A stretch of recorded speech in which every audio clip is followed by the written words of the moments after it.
Serbia, Phil the Gift Heath.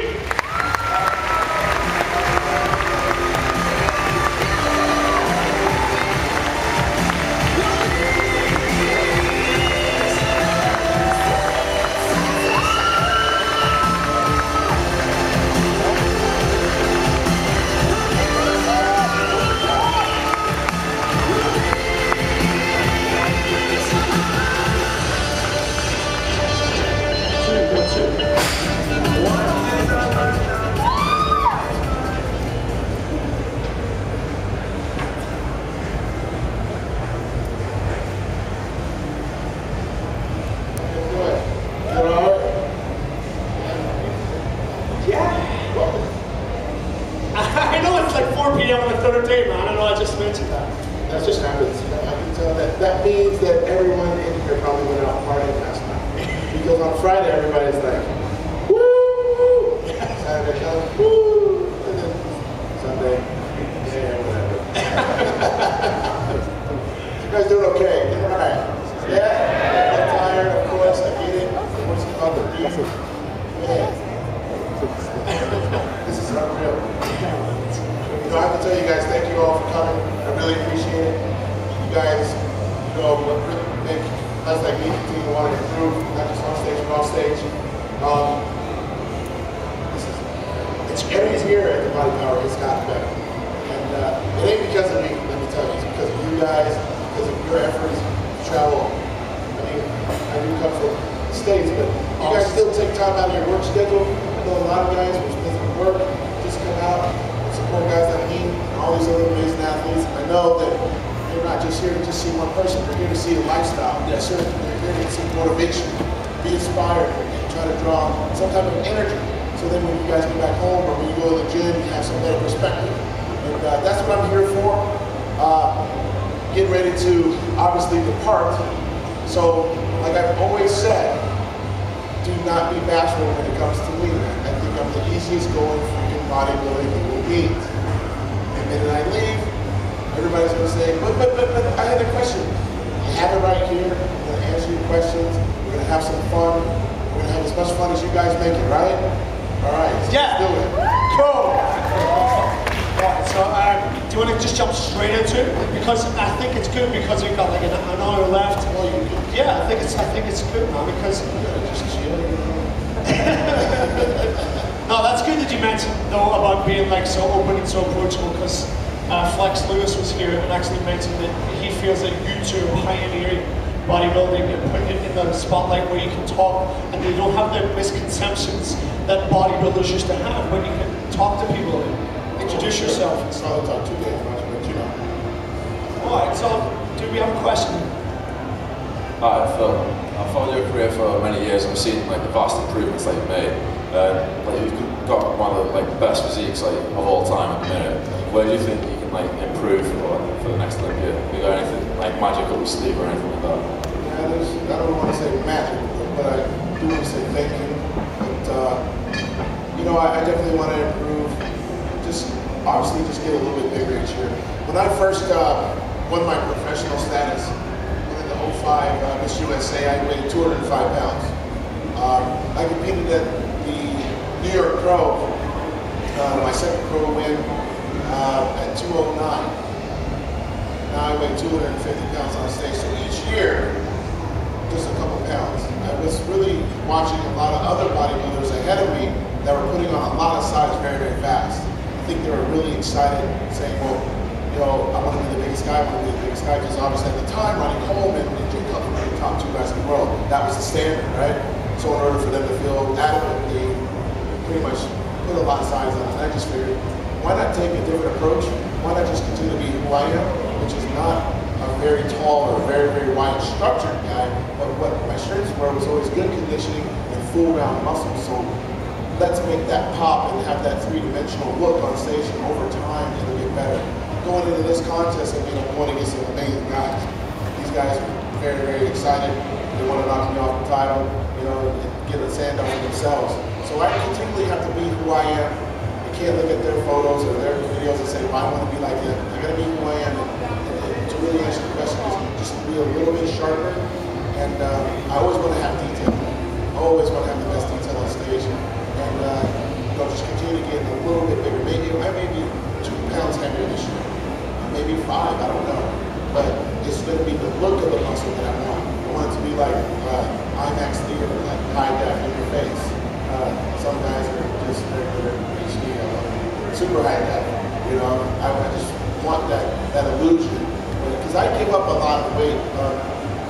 actually at the Olympic, I was 248 on stage.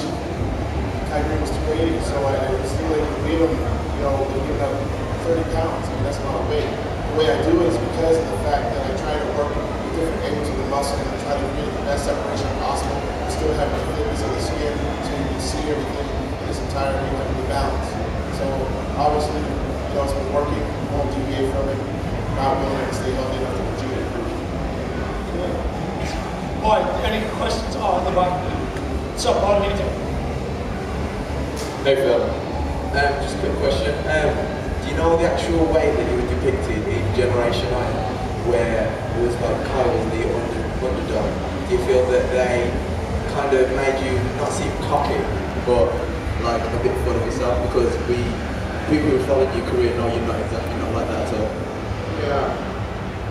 You guys watch the movie? Yeah.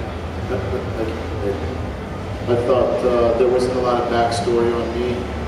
I don't like to complain, so I mean, first of all, it was a film. I was very honored and privileged to be in a movie. I mean, everybody that wants to be a professional bodybuilder, they want to be Mr. Olympia, they always think of Arnold Schwarzenegger being in the movies. I was Mr. Olympia in a movie.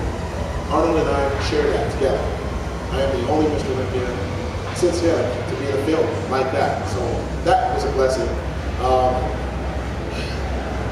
I think people took it the wrong way, maybe. You know, I don't compete for second place. It's pretty simple. People will look at that and say, well, oh, Phil, do you think so-and-so has a chance to beat you? Of course they do, but I'm not going to allow it to happen. So why is that considered cocky? If someone is saying, well, if your son or daughter got an 100% on an exam, and someone would say, you think next semester you're going to get the same grade? And they say, well, of course. Why is that cocky? That's not cocky. They'll say, good job. They'll say, congratulations, you got it 100% again. So I don't understand that mentality. I don't relate to those type of people because for me, I'm trying to be successful. I want to be the best. For me, I didn't say anything mean about Kai, except maybe a whole resume thing, but it was kind of true because I never heard of him having a job. He never talked about him having a regular job. Sorry, it was a fact, and I think some of the people that watched it, they made them feel uncomfortable because the truth hurt. You know, when on paper, if someone would say, Phil, what did you do prior to bodybuilding? I mean, I went to school for business management and computer science. I mean, I did that. I worked in computer engineering and software engineering and did a lot of different jobs and this and that. That's what I meant by that. Is it cocky to actually go buy a suit so I can celebrate with my family and friends after I do the contest? Why is that? I didn't understand that. So sometimes when you rub people the wrong way, in essence, I mean, when you're the best bodybuilder in the world, when you're the best in anything, you're going to be loved, you're going to be admired, you're going to be feared, and you're going to be hated. And I think in that film, you got to see a lot of it. So for me, it was more about owning the fact that I can't change everyone's perception. The only thing I can do is continue to be myself and not let their ignorance harden my heart so that I won't give myself to the people that do believe in me, the people that do love me, the people that do want to follow my journey. The movie in itself could have done a better job, I think, as far as like adding a little bit more depth as to who I was, early on, how I got into bodybuilding. I mean, really all it showed was like, Phil drives a nice car, lives in a nice house, lives a perfect life.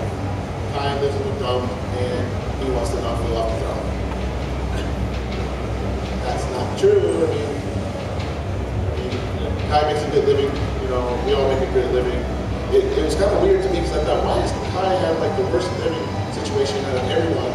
But yet Warren has a mansion with horses and this and that. Dennis Wolf has a pool. I don't even have a pool in my house. It was like everybody has a nice house, everybody has a house, but Kai doesn't. It was kind of weird. So the underdog mentality, I mean, even though the part of the movie was more drama than an actual documentary, I think that's how the marketing kind of skewed people's ideas about it. Because I don't drive a green Lamborghini, I can barely fit in the damn thing. And there was a one-point decision at the Olympia. I won my perfect score, so it was just for the suspense. And I think sometimes, in order to watch a movie, I mean, it would have kind of been boring if you just saw us eating chicken breast all day and training.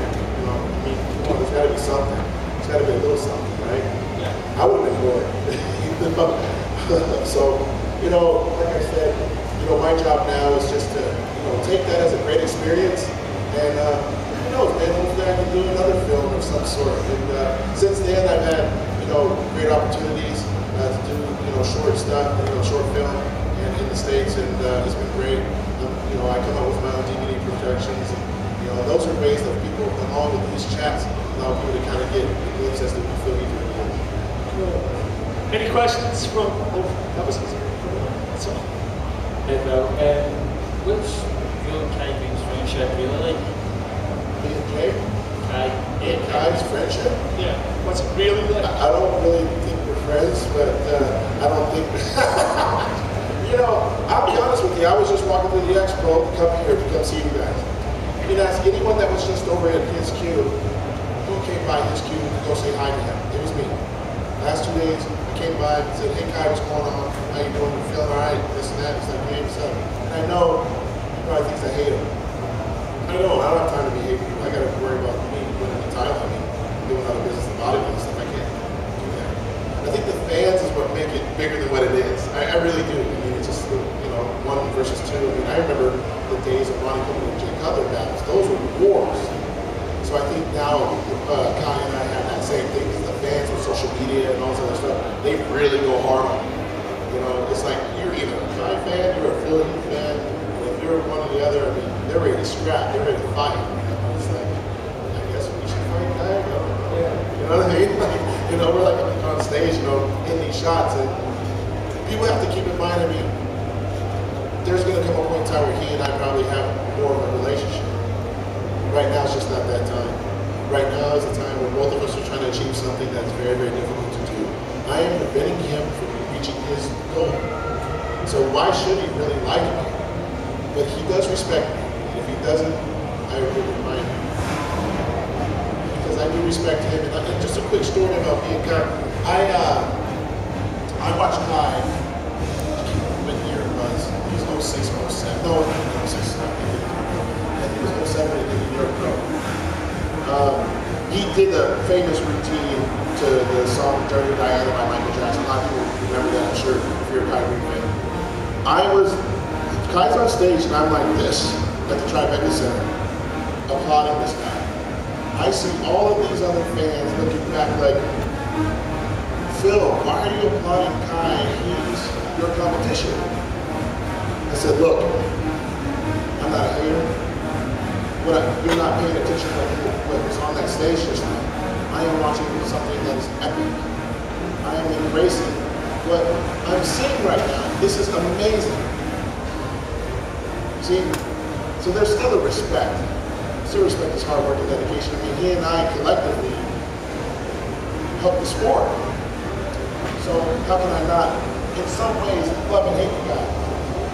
You know, I love the fact that he loves bodybuilding. You know, he loves the weights. He hates me. Whatever. But overall, both champions. I mean, he's, you know, won a couple Arnold Classic titles. I haven't. I won one in Europe, and you know, but I've won 3 Sandals, and you know, it's an honor and a privilege. And anyone who understands a warrior's mentality, you appreciate your opponent. You appreciate him. You oblige him when he comes to beat you in battle, right? So I take on the challenge every year to try to prevent him from getting that, because I know one thing. I lose to Kai Greene, I'm going to hear it for an entire damn year. And I am not listening to his fans ever. Ever. So I do my best, man. You know? But do you think, like, the media, as you said it's the fans that make it bigger than what it is? Because, I mean, you just touched base on, like, Ronnie and Jay, and even to go further back than that, like Arnold and Louis. You know, everybody seems to have, like, the good